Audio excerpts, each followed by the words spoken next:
the key is data. It has to be data-driven from the onset. We need to ensure that we have the data that helps us to make decisions, the data that enables us to build systems that are resilient, systems that are long-lasting. So it's all about data. I have one colleague who says that in God we trust, but everyone else must bring data.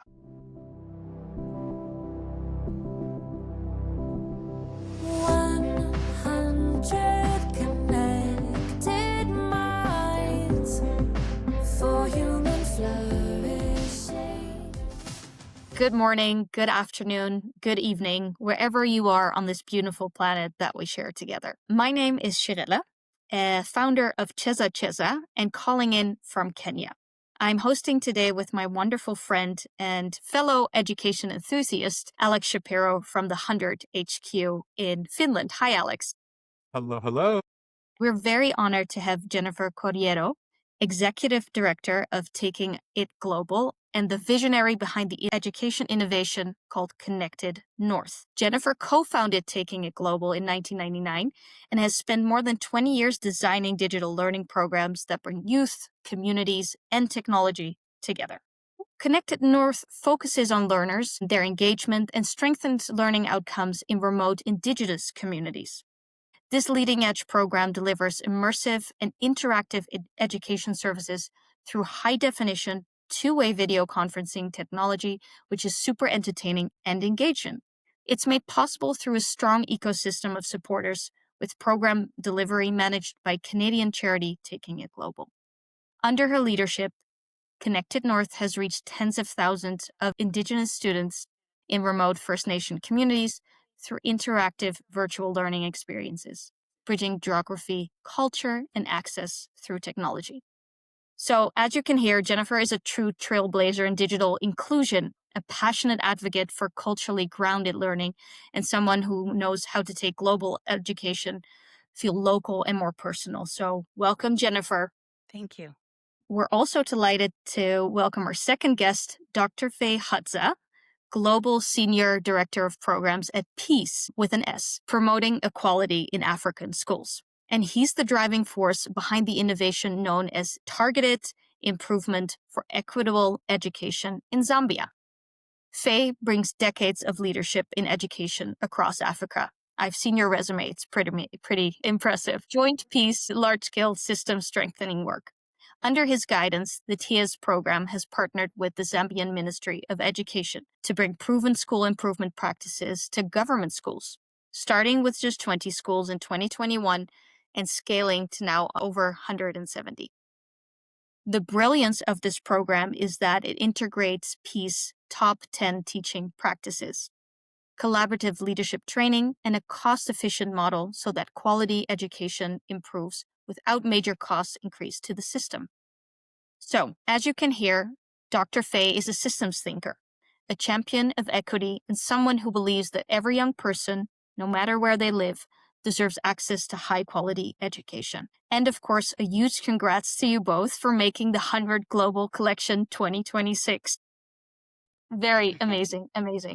I gave an introduction, but it's better to hear from the innovators themselves. I want to first turn to Jennifer and hear more about your innovation, Connected North, and especially for those that are outside of the education space, outside of your geography.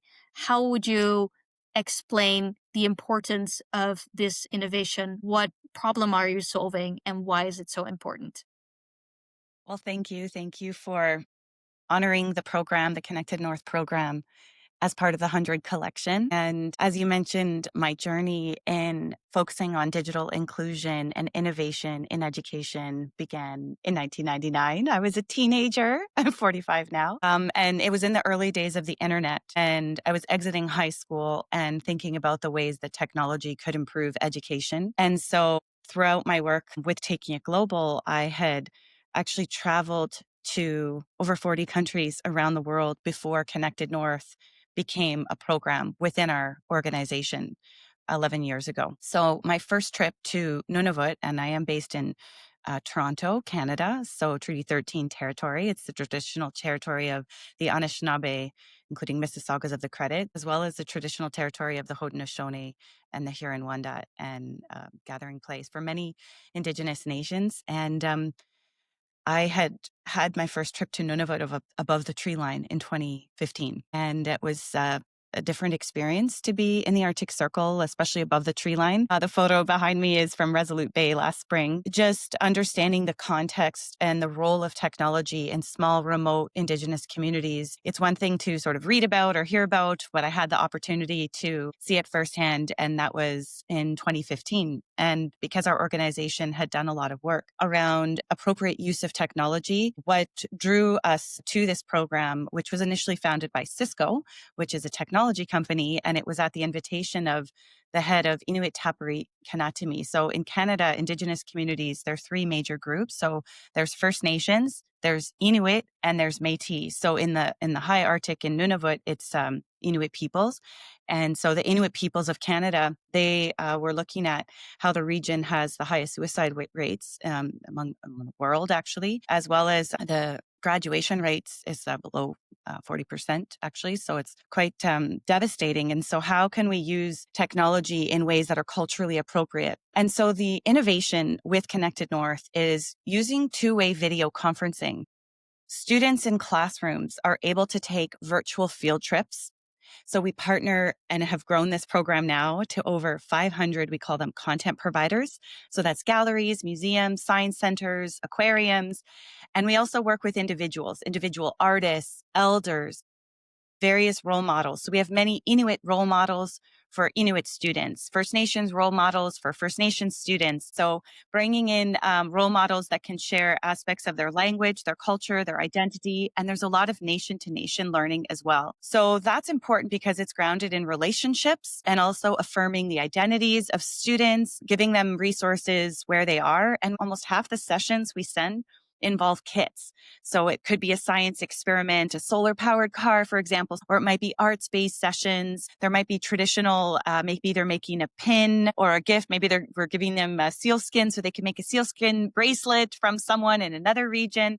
So there's a lot of knowledge sharing, and it's relational. So it's not just watching a recording of someone, but it's someone showing up, encouraging the students, expressing a genuine confidence and a sense of awe in what they're creating, because the students are hands-on in their learning. They're making something or they're demonstrating their learning within these live sessions. And just the fact that it has grown from just a handful of schools, now we serve 220 schools. And as of this school year, every single school in the Arctic Circle in the Canadian context has now joined this program.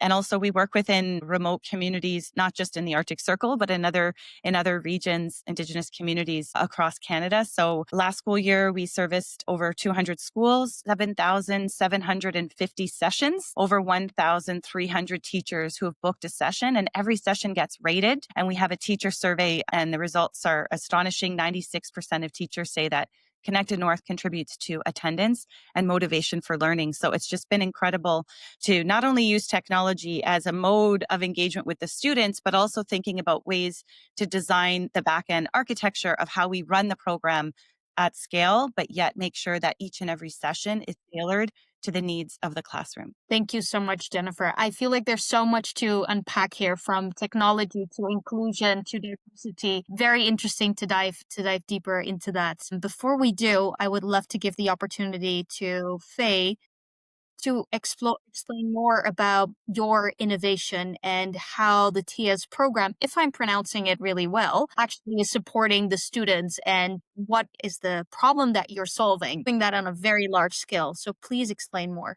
Yeah, thank you, Cherrelle. Thank you, Jennifer. It's really great, and Alex, to be on this platform. And we also, like my colleague Jennifer, we are grateful that we made it onto this collection for 2026. We feel humbled, and representing TIEEZ, which is promoting equality in African schools, we say thank you.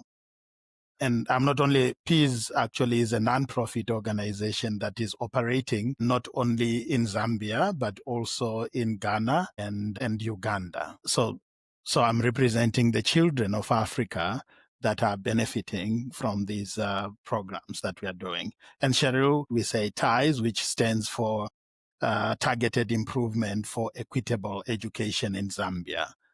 This program started way back around 2019. It's really this innovation, if you want to think of it, it's our system strengthening approach, which is kind of based on the PIEEZ 15 years of experience of running low-cost, high-quality schools, like I said, in Uganda, but also in Zambia. So TIEEZ was specifically built upon the success of PIEEZ work in Uganda, which is called Inspect and Improve. That model really focuses on strengthening leadership and management in government schools. Like you indicated, it's currently operating in over 200 government schools in Uganda. And we have worked with Ministry of Education in Zambia to adapt the design of the program for the Zambian context. And at the beginning, we started with a pilot of 20 primary schools. And I'm happy now that we have grown. TIEEZ is now operating in 170 schools across Zambia, both in primary and secondary. And it's showing some promising signs of impact. Number one, I can highlight that the pass rates in TIEEZ pilot schools now at around 90%. Versus a national average of 71%. And also, we have also begun to see the gap in exam performance widening from 6% in 2021 to 19% in 2024, meaning that those schools are making faster learning gains. We have also seen strong gains in teaching practices like planning, assessment, and feedback, as well as safeguarding processes. So, Cherrelle, you asked me to say, what is the problem that we are solving? We are addressing 3 problems through this TIEEZ program. Number one, it's about poor leadership and management in our schools. So these are things that we know are happening. There's also ineffective teaching or low teaching quality that we see in the schools. And one important element, which is important for the students, is we have also the challenge or problem of unsafe learning environments. So these are the 3 problems that we are solving. And in the context of Zambia, you will see that there is one, rising enrollment without matching quality. So you find that as Zambia expanded free education, many more students began to attend school, but this was not matched in improvements in learning quality or in improvements in teaching practices or school management and leadership, or even student welfare. So TIEEZ seeks to bridge that gap. Number 2, weak leadership and management in schools. You'll find that many government schools have weak leadership, inadequate plans for school improvement, poor monitoring of teaching, and limited training for school leaders. So TIEEZ focuses on building leadership capability, improving management, and equipping school leaders with tools and support. And beyond that, we also look at the quality of teaching and learning in the classrooms. So there are deficits that we see in instructional quality, including limited use of learner-centered teaching practices. There's also insufficient oversight and low capacity among teachers to implement best practices. So TIEEZ pushes for better teaching and learning through workshops, coaching, and tools that we provide to the schools to enable them to facilitate school improvement. There's also the 4th thing that I want to highlight. There are also poor school environments and inadequate safeguarding. So some schools actually struggle with issues of safety, inclusion, child protection and welfare, including gender-based violence and early marriages, especially in the northern province of Zambia. So TIEEZ includes safeguarding and creating safe, inclusive learning environments as part of our model. Then another critical component is there's also poor use of data or lack of ongoing accountability and feedback. So schools often lack tools or processes for measuring performance or tools for spotting gaps or following up on improvements. So TIEEZ introduces annual whole school assessments, data-driven school improvement plans.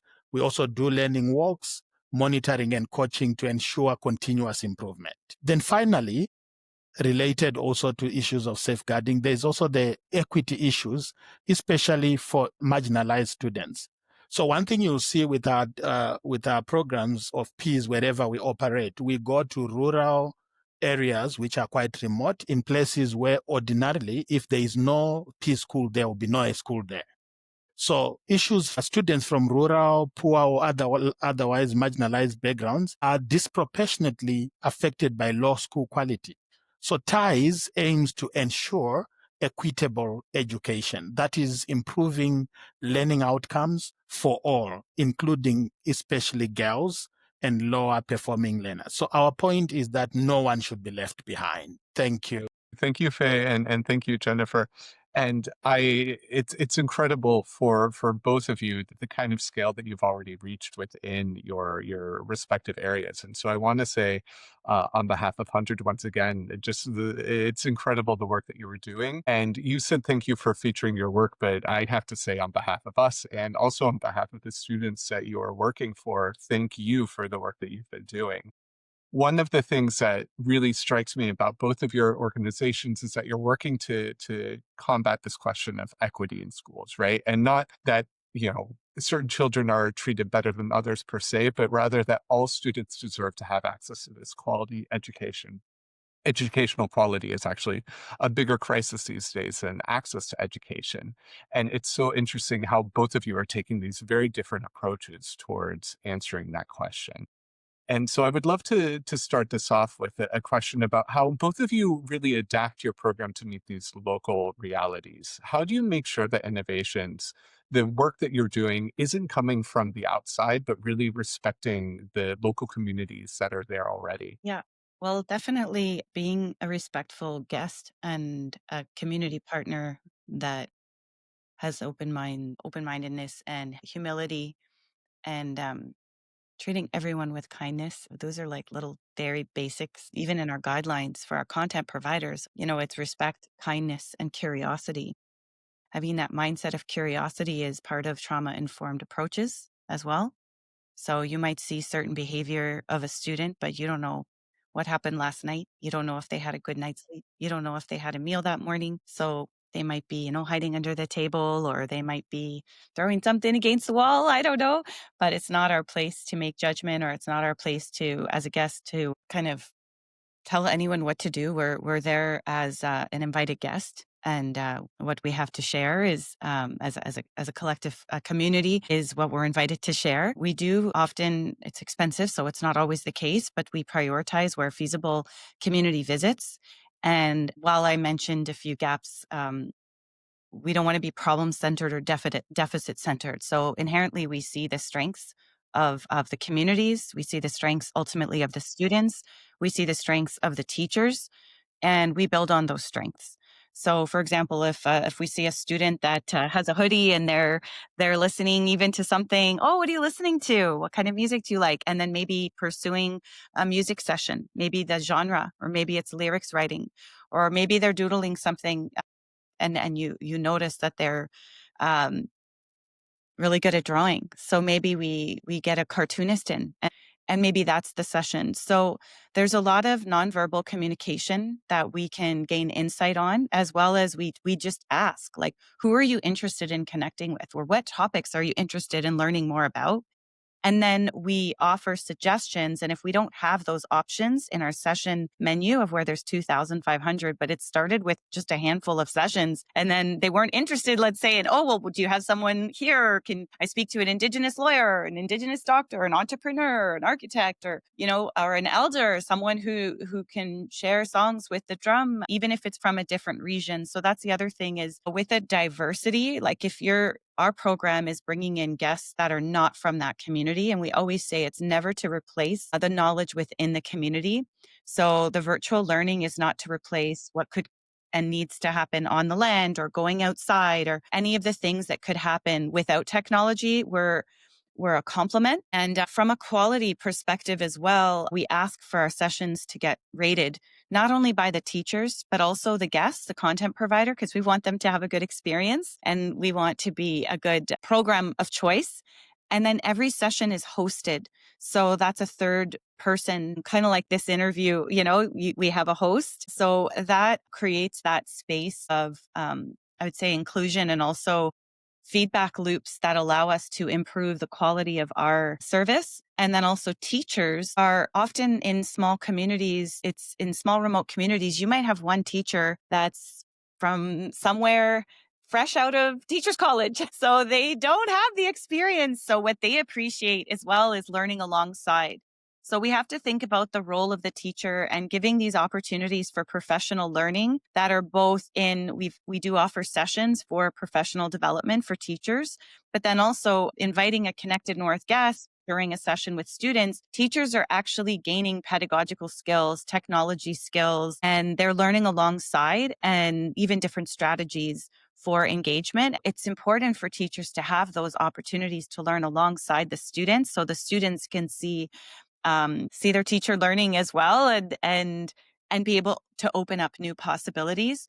So we ask for recommendations so that there's strong representation from the different communities. And sometimes people from one community, they might move elsewhere. And so they might give a name of someone that they'd love to connect with. And so I think that affirming the strengths and identities of students by inviting guests from those communities, that's another way to be culturally relevant and also to promote equity, because students seeing their own community members thrive, it's very uplifting. It builds confidence. And also it's not, some guests are super busy. Maybe they've only done a session, but oftentimes people get invited back. So while people might, in a small community, there might be people that fly in and go and they may or may not see them again. But with Connected North, guests can be invited back. So that creates a sense of continuity. That's important as well. Thank you. Dr. Faye, I pass it over to you. Yeah, sure. And thank you for that question, because it's quite critical even for us at TIEEZ. The idea is that we should not dictate what we provide to our communities that we work in or the schools that we work with. So the starting point is co-creation. So the work we do is actually co-created. It's co-designed with the Ministry of Education, which means that the Ministry of Education acknowledges that this is the work we need to do. And linked to that, TIEEZ is quite data-driven. So basically, we work with the government to do assessments in their countries to establish the actual needs of the schools, particularly something that will require school improvement or something that is linked to school improvement. So yeah, we work collaboratively with the governments and the communities, and not only the national government, by the way, but also the middle tier. So we ensure that the district officials, the provincial officials are all included in this process in defining what the schools need. But also beyond that, the schools themselves that we are working with, the school leaders, the teachers, like Jennifer spoke about, and the learners, they also have a voice in this. But beyond that, there's another component that we find very useful in the work we do, which is the community around the school. By that, we mean the parents that are bringing the school. So you'll find even in our programs, we ensure that the schools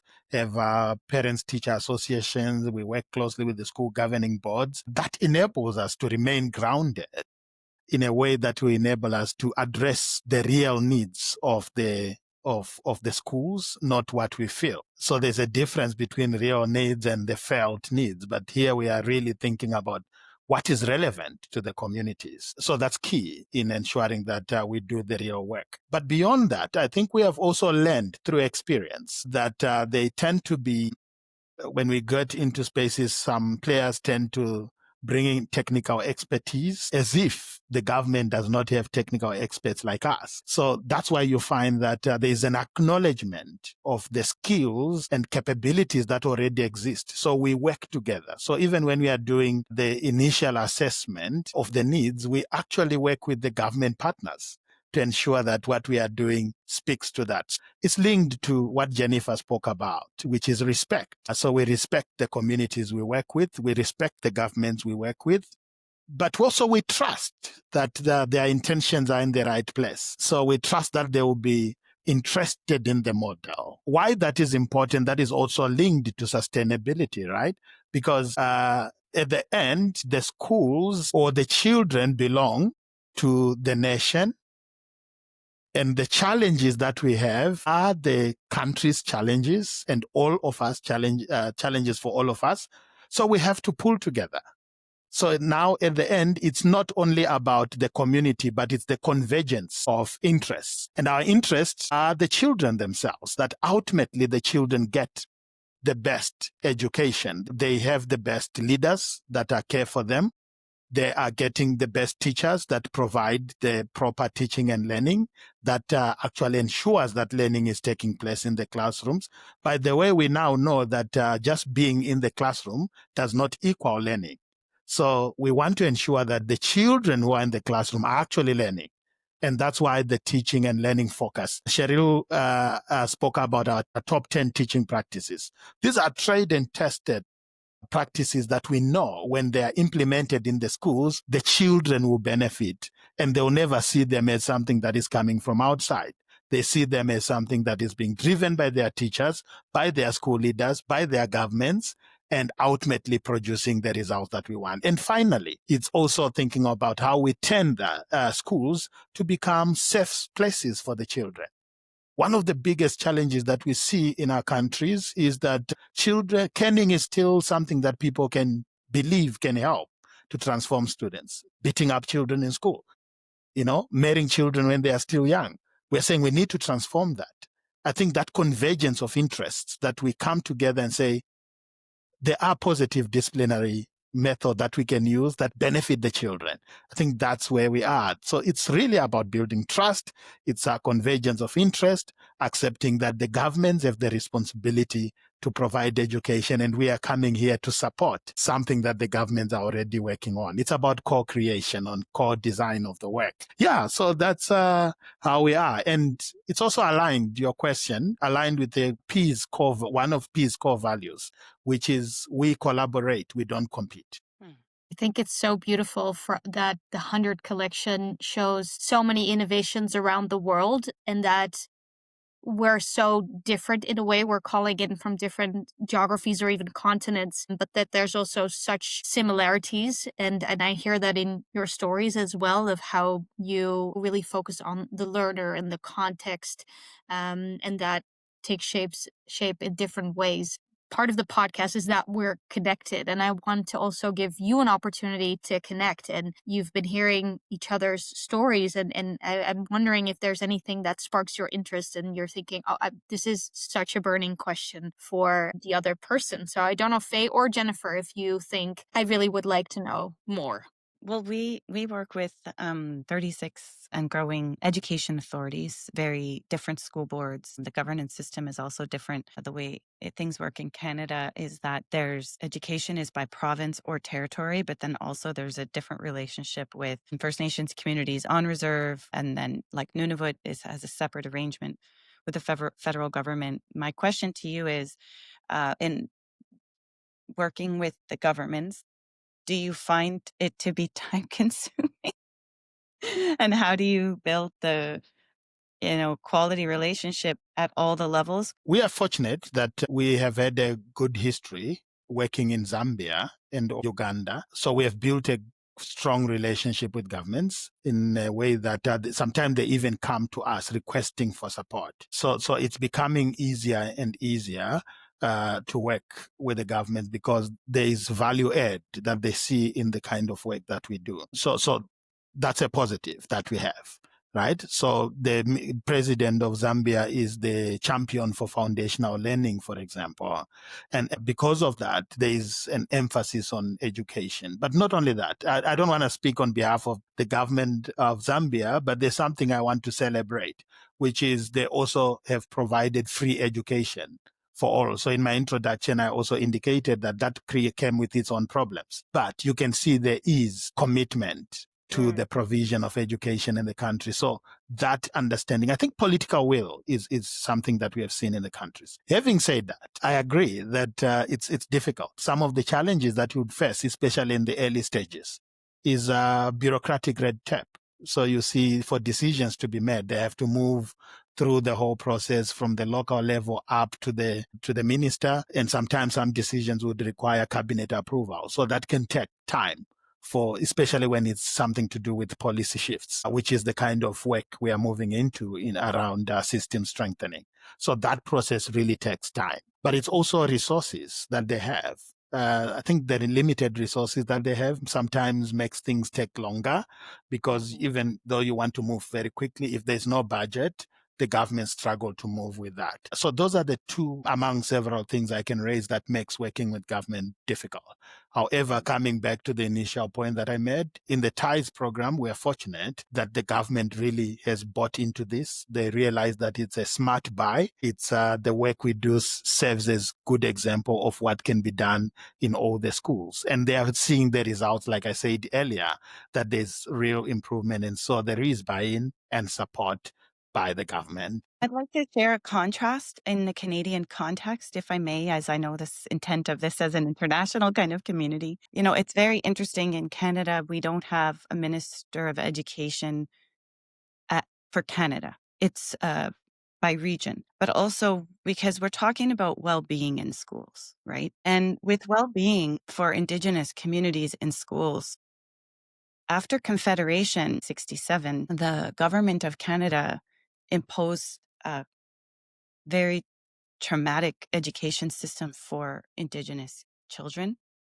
where the children were forcibly removed from their families and put into these institutions, and they were forbidden to speak their language, and there was extreme cases of abuse, sexual, physical. I hear stories of survivors. If they spoke their language, but I guess I won't go into the specific traumas, because I just wanted to clarify that the context of the role of education is extremely traumatic. So the work that we do, and 10 years ago, there was a Truth and Reconciliation Commission, 94 calls to action. And the late Maurice Sinclair, who was a commissioner, he talked about how education got us into this mess, and education will get us out of it. And it's a call for us to look at how education can actually transform in a way. So it's a very delicate path that I'm on as a non-Indigenous person. I'm a granddaughter of Italian immigrants. So that's my ancestry. Our work as a program is guided. We have an elder Eileen Beaver. We have many residential school survivors that are actually a part of this program. And I just wanted to highlight that the government dynamics as a result of the history and the legacy of the residential school system is highly sensitive. The government did apologize in 2009, so there has been a formal apology, and there's work to be done. But I just thought for us, the number one thing is the local relationships and working with the local governments. And there's a lot of movement towards self-governance and respect for the sovereignty of all the many diverse nations. Yeah, so I think it just adds this extra layer of complexity in the work of our charitable organization as a nonprofit community partner, not a government organization, to ensure that the content is also reflective, but also that the partnerships are reflective. And the one last point about well-being is that literally every single session, the number one outcome is that it does contribute to student well-being. And 93% of teachers agree that the Connected North program affirms student identities and pride in their cultures, which was the very thing that residential schools were trying to sever, the ties to identity and culture. So it's part of supporting that reclamation and knowing our role. And many governments, like the First Nations School Board in the Yukon, for example, that is a recent new school board that they're trying to actually change how education is actually run in and of itself for their own First Nations. So it's a very interesting time to be working in education in the context like where I'm from. And so my question is, do you have any of those types of histories within the education system where you are? Yeah, Jennifer, if you read the history of Africa, you'll hear of the colonial era, colonization. Of course, I'm familiar. So education is, for many people, is a two-edged sword. So if you don't use it properly, it can lead to the subjugation of others. So even if you track in South Africa, the Bantu education was very terrible, producing some really terrible results. Throughout Africa, you will find that there has some real challenges around the colonial education. That's why now we are talking of the decolonization agenda and localization, ensuring that what we do in our schools promote the local interests. So in our work, that is also very critical. So also aligned with what many governments in Africa are shifting to around competence-based curriculum. So you'll find in Zambia, the focus is on competence, or even in Uganda, you go to Kenya, it's about the competence-based education, what you can do with your education. So unlike the previous kind of education that tended to produce people who just look for a job, we are saying let's produce learners or graduates that will be able to create employment at the end. That's why you see even ideas around the use of local language. So in our program with the primary schools, the TIEEZ primary side of things, you actually realize that there's also support for learning the local language in the eastern province of Zambia. So how to ensure that children are not only learning English, but they are also learning to be able to think and creatively innovate within their own language spaces. So we are moving in the same direction. Here's the point, is that what we do should help us to move the needle further towards empowerment of the children so that after going through primary school, they can transition easily into secondary education. But not only be in secondary education, that, secondary education is quite important in this case. Why? Because this is the space where children begin to others get ready to be married, or after graduation, they are now going into either tertiary, but also even looking for jobs. So we want to make sure that when children move through the primary and secondary education, they are empowered for the world that you are talking about, which is sometimes very brutal, might not enable them to get the best out of it. So we want to prepare them so that after graduation, they are living with the skill that enables them to be productive, useful, and relevant citizens in their country. And I think that's what we find in this TIEEZ program. It's really targeted improvement for equitable education, and education where no child will be left behind. Like I said, we have children coming from very remote areas where if we don't intervene, they might actually not have an opportunity to learn. Or they're just going to school to spend time, but not to learn.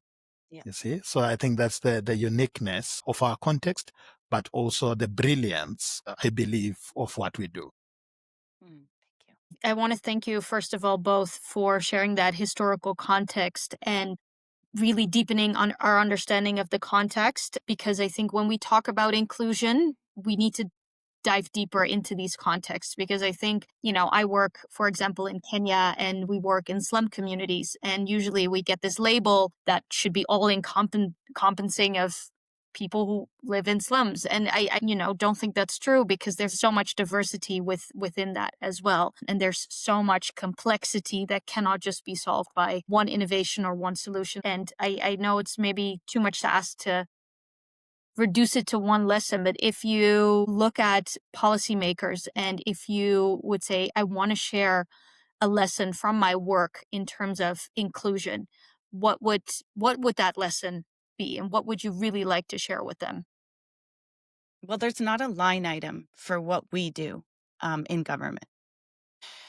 What we do is that we work alongside the teachers as a community partner to bring very enthusiastic and knowledgeable guests to share their investment of their time and their knowledge with students in a live setting. And whether that be called enrichment learning, but even if you go back to school boards and what budget do they have for field trips, even just to physically go to a building, like that in and of itself is a failure of our education system's budget, not the education system itself, but as a society, we should be moving line items from other budgets so that education is adequately resourced so that students can see what's possible.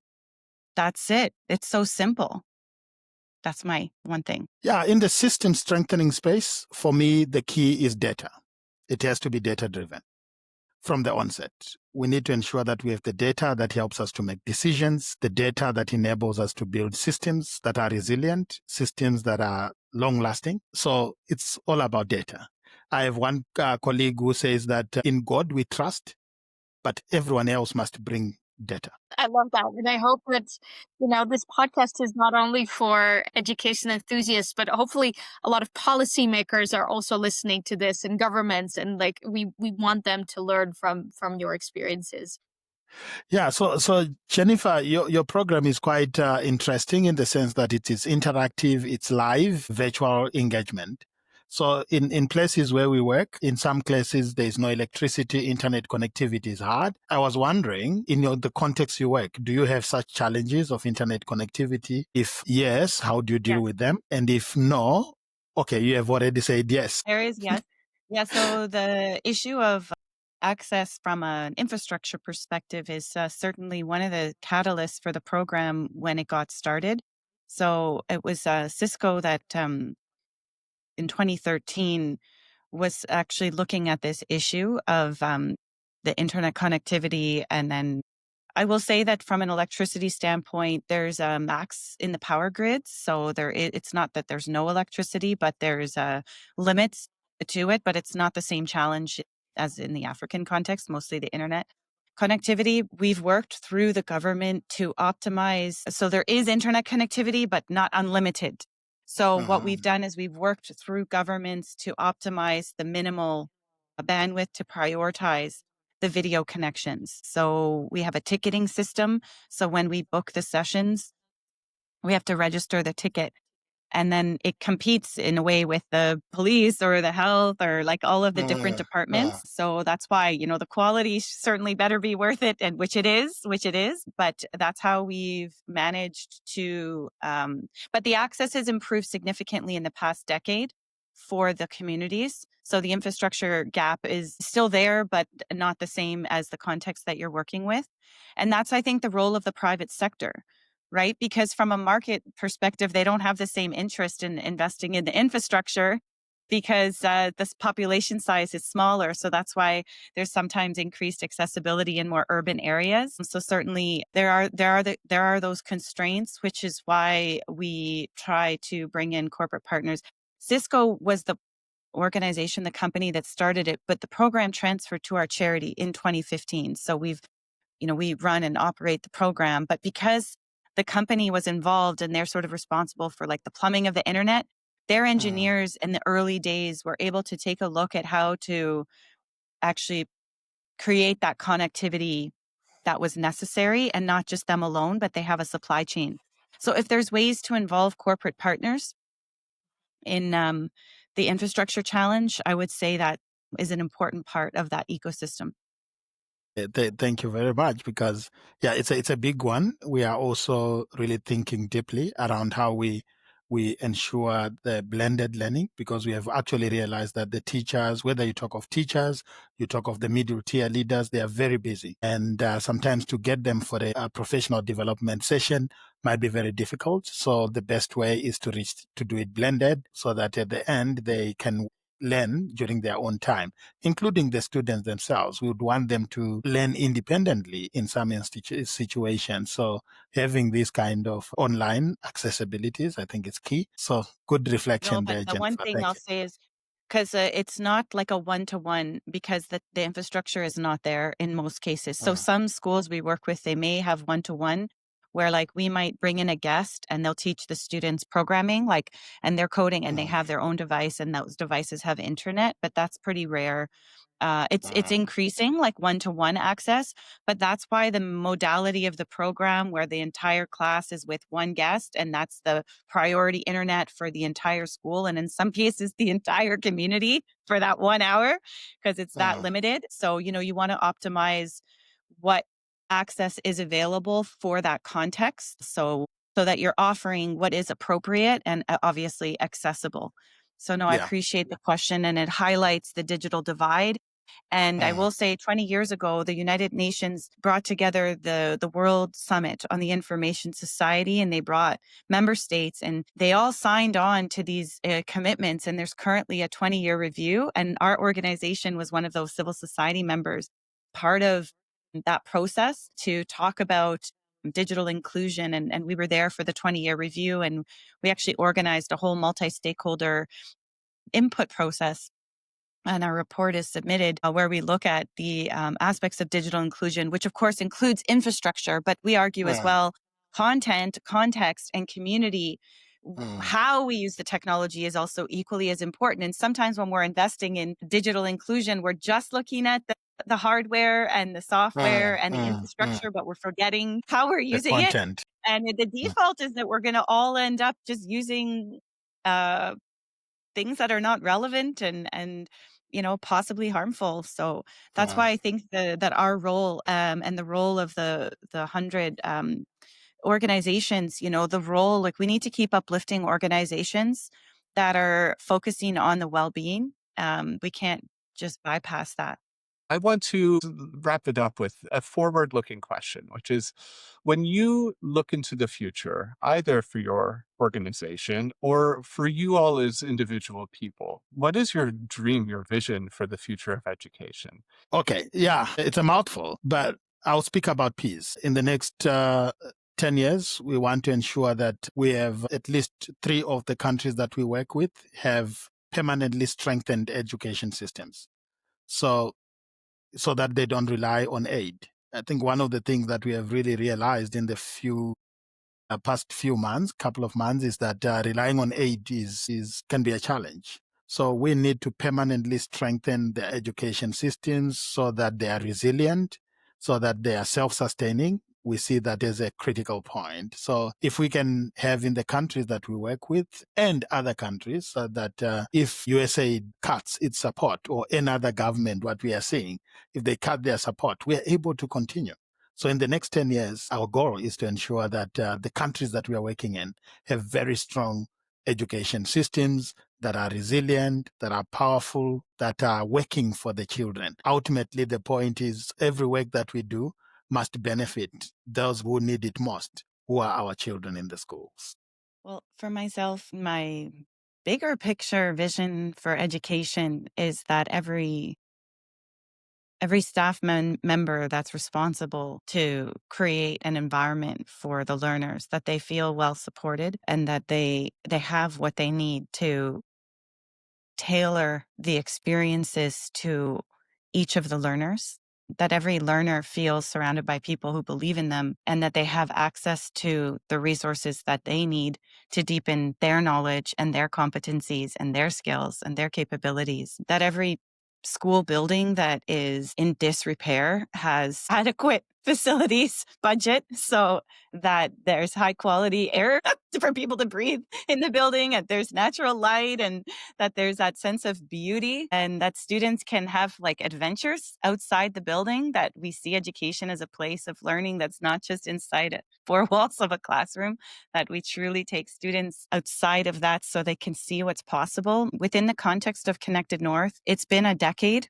for me, and from the age of a 15-year-old student who was attending Connected North sessions, 10 years later is a grade 4 classroom teacher. And I see the transformation within the past decade. So I can see within the next decade that the students that are accessing all of these enrichment experiences and all of these high quality learning opportunities, that those skills last a lifetime, and the commitment people have to pass that knowledge to the next generation. Like, babies are born every single day. So we need schools. It's not one of those things that we're not going to need. We're going to need places for our kids, places of learning, and we're going to need to engage families. And we're also going to need to better engage, workplaces in terms of commitments, budgetary commitments, not only from governments, but maybe every company gives 5% to support schools, not just where they operate, but think about all the different places. Like, I could envision a mass abundance of resources available to support every child in a way that will help us create a more peaceful, sustainable, and healthy future for all. Thank you both for these beautiful messages, and messages that are also inspiring. So thank you both for being here. Congratulations again on the 100 collection, making it in the 2026 collection. And thank you all here for listening. And we will hope to see you and hear from you next time. Thank you. Thank you very much. The 100 Connected podcast is a creation of the Connection Committee, Netatachav, Cherrelle Druppers, Hanukkah Mackey, and Lindsay Stewart, and is produced by 100 and edited by me, Alex Shapero. Learn more about 100, its innovations, and our community by visiting our website at 100.org.